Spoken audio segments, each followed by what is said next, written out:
അസ്സലാമു അലൈക്കും വറഹ്മത്തുള്ളാ. ബിസ്മില്ലാഹിർ റഹ്മാനിർ റഹീം.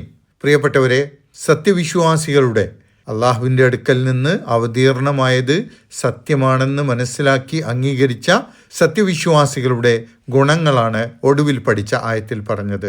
അവർ അള്ളാഹുവിനോടുള്ള കരാറുകളും ഉടമ്പടികളും പാലിക്കുന്നവരായിരിക്കും എന്നാണ് കഴിഞ്ഞ ആയത്തിൽ പറഞ്ഞത്.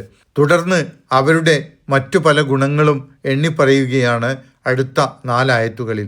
അതിൽ നിന്ന് 2 ആയത്തുകളാണ്, 21, 22 ആയത്തുകളാണ് ഇന്ന് പഠിക്കുന്നത്. വല്ലദീന യസ്ലൂന മാ അമറല്ലാഹു ബിഹി അൻ യൂസല വയഖ്ശൗന റബ്ബഹും വയഖാഫൂന സൂഅൽ ഹിസാബ് വല്ലദീന സ്വബറു ഇബ്തിഗാഅ വജ്ഹി റബ്ബിഹിം വഅഖാമുസ് സലാത്ത وأنفقوا مما رزقناهم سرا وعلانية ويدرؤون بالحسنة السيئة أولئك لهم عقبى الدار والذين يصلون ما أمر الله به أن يوصل. അള്ളാഹു ചേർക്കാൻ കൽപ്പിച്ച ബന്ധങ്ങൾ ചേർക്കുന്നവരുമാണ് അവർ. വല്ലദീന യസിലൂന, അവർ ചേർക്കുന്നവരാണ്. മാ അമറല്ലാഹു ബിഹി, അള്ളാഹു കൽപ്പിച്ച ഒന്നിനെ അയ്യൂസല, ചേർക്കാൻ. അള്ളാഹുവിനോട് കരാർ പാലിക്കുന്നവരാണ് സത്യവിശ്വാസികൾ എന്ന് കഴിഞ്ഞ ആയത്തിൽ പറഞ്ഞ ശേഷം മനുഷ്യരുമായി സത്യവിശ്വാസികളുടെ നല്ല ബന്ധത്തെക്കുറിച്ച് പറയുകയാണ്. സത്യവിശ്വാസികൾ തങ്ങൾ ജീവിക്കുന്ന സമൂഹത്തിലെ മനുഷ്യരുമായി നല്ല ബന്ധമുള്ളവരായിരിക്കും. അതിലേറ്റവും പ്രധാനപ്പെട്ടത് കുടുംബബന്ധമാണ്. കുടുംബബന്ധം ചേർക്കുന്നതിൻ്റെ പ്രാധാന്യത്തെക്കുറിച്ച് ഖുർആനിലും ഹദീസിലും ധാരാളമായി വന്നിട്ടുണ്ട്. എത്രത്തോളം എന്ന് വെച്ചാൽ, കുടുംബബന്ധങ്ങളിൽ വിള്ളലുണ്ടാക്കുന്നവർ, കുടുംബങ്ങളിൽ പരസ്പരം മിണ്ടാതെ നടക്കുന്നവരും അകന്നു നിൽക്കുന്നവരും ആ അവസ്ഥയിൽ തന്നെ മരണപ്പെട്ടാൽ സ്വർഗത്തിൽ പോവുകയില്ല എന്ന് നബി സല്ലല്ലാഹു അലൈഹി വസല്ലം ഗൗരവത്തിൽ പറഞ്ഞ വിവിധ സന്ദർഭങ്ങൾ ഹദീസുകളിലുണ്ട്. ഇവിടെ അള്ളാഹു കൽപ്പിച്ച ബന്ധങ്ങൾ ചേർക്കുക എന്ന് പറഞ്ഞത് കുടുംബ ബന്ധം മാത്രമല്ല, മനുഷ്യർ ഇടപഴകുന്ന എല്ലാ ബന്ധങ്ങളും അതിൽപ്പെടും. അയൽപക്ക ബന്ധം, പ്രവർത്തന രംഗത്തുള്ള ആളുകളുമായി ബന്ധം, സമൂഹത്തിലെ അഗതികളും അശരണരും യതീമുകളുമൊക്കെയായുള്ള ബന്ധം, ഇതുപോലെയുള്ള സാമൂഹ്യ ബന്ധങ്ങളൊക്കെയും അതിൽപ്പെടും. ബന്ധം ചേർക്കുക എന്ന് പറഞ്ഞാൽ അവരുടെ ആവശ്യങ്ങൾ അറിഞ്ഞ് സഹായിക്കുകയും സഹകരിക്കുകയും പരസ്പരം താങ്ങായി നിലകൊള്ളുകയും ചെയ്യുക എന്ന അർത്ഥത്തിലാണ്. അള്ളാഹു ഇങ്ങനെയുള്ള ബന്ധമാണ് മനുഷ്യരിൽ നിന്ന് പരസ്പരം ഉണ്ടാവണമെന്ന് ആവശ്യപ്പെടുന്നത്. ഈ ബന്ധങ്ങൾ നിലനിർത്തുന്നതിൻ്റെ ഭാഗമായി കൊണ്ടാണ്, പരസ്പര സഹകരണത്തിൻ്റെ ഭാഗമായി കൊണ്ടാണ് സക്കാത്തും സദക്കയുമൊക്കെ ഇസ്ലാമിൽ നിശ്ചയിച്ചിട്ടുള്ളത്. സത്യവിശ്വാസികൾ ഇങ്ങനെ അള്ളാഹു കൽപ്പിച്ച ബന്ധങ്ങൾ ചേർക്കുന്നത് അള്ളാഹുവിനോടുള്ള ബാധ്യത പൂർത്തീകരിക്കുന്നതിൻ്റെ ഭാഗമായി കൊണ്ടാണ്. വയഖ്ശൗന റബ്ബഹും, അവർ അവരുടെ റബ്ബിനെ ഭയക്കുന്നവരുമാണ്.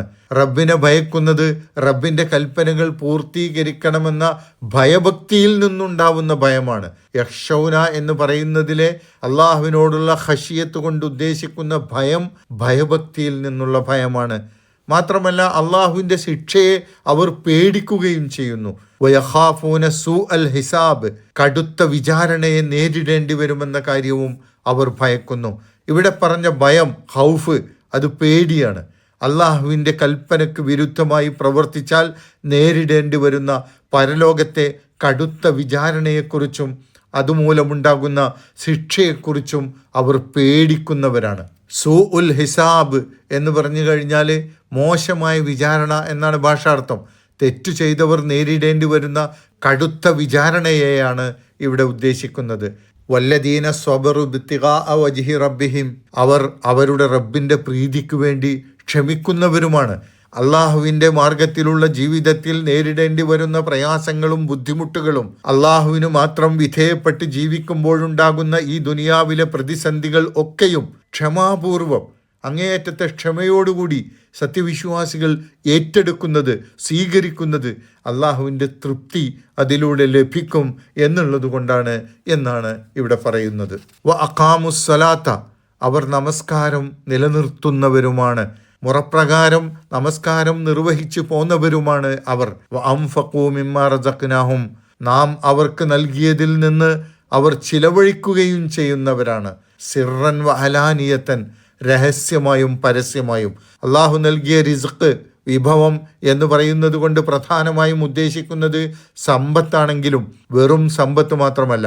അള്ളാഹു നൽകിയ സമ്പത്തടക്കമുള്ള ശാരീരികവും ബുദ്ധിപരവുമായ എല്ലാ കഴിവുകളും ശേഷികളും അതിൽപ്പെടും. ഇതൊക്കെയും അള്ളാഹുവിൻ്റെ മാർഗത്തിൽ രഹസ്യമായും പരസ്യമായും ചിലവഴിക്കുന്നവരാണ് സത്യവിശ്വാസികൾ എന്നാണ് പറയുന്നത്.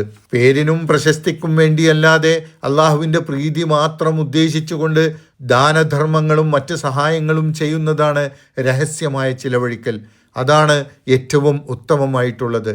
എന്നാൽ പേരും പ്രശസ്തിയും ആഗ്രഹിക്കുന്നില്ലെങ്കിലും ചില സന്ദർഭങ്ങളിൽ പരസ്യമായി ദാനധർമ്മങ്ങളും സഹായങ്ങളും ചെയ്യുന്നത് മറ്റുള്ളവരെ അതിന് പ്രേരിപ്പിക്കുന്നത് പോലെയുള്ള പൊതുവായ ചില ഗുണങ്ങൾ അതിനുണ്ടാവും. വയദ്റഊന ബിൽ ഹസനത്തി സയ്യിഅത, തിന്മയെ നന്മ കൊണ്ട് പ്രതിരോധിക്കുന്നവരുമാണവർ. 2 വിധത്തിലാണ് നന്മ കൊണ്ട് തിന്മയെ പ്രതിരോധിക്കുക.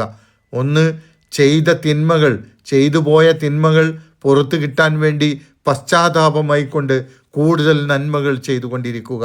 രണ്ടാമത്തേത്, ഇങ്ങോട്ട് തിന്മ ചെയ്യുന്നവരോട് അങ്ങോട്ട് നന്മ ചെയ്തുകൊണ്ട് അവരെ സ്നേഹിക്കുക. ശത്രുക്കളെ മിത്രങ്ങളാക്കുന്ന രീതി അങ്ങനെയാണ്. ഖുർആനിൽ പലയിടത്തും ഈ രീതിയെ പ്രോത്സാഹിപ്പിക്കുന്നുണ്ട്. ഈ 2 രീതികളും സത്യവിശ്വാസികൾ ചെയ്യുന്നതായി ഈ പറഞ്ഞതിൽ ഉദ്ദേശിക്കപ്പെടുന്നു എന്ന് വ്യാഖ്യാതാക്കൾ പറയുന്നു. ഉലൈക ലഹും ഉഖ്ബദ്ദാർ, അവർക്കുള്ളതാണ് അവസാന ഭവനം. ഈ സത്യവിശ്വാസികൾക്കുള്ളതാണ് പരലോക ഭവനം, സ്വർഗീയ ഭവനം എന്നാണ് പറയുന്നത്. അല്ലാഹു സുബ്ഹാനഹു വ തആല നമ്മെ എല്ലാവരെയും ഇത്തരം സത്യവിശ്വാസികളുടെ കൂട്ടത്തിൽ ഉൾപ്പെടുത്തി അനുഗ്രഹിക്കുമാറാകട്ടെ. അസ്സലാമു അലൈക്കും വറഹ്മത്തുള്ളാഹി വബറകാതുഹു.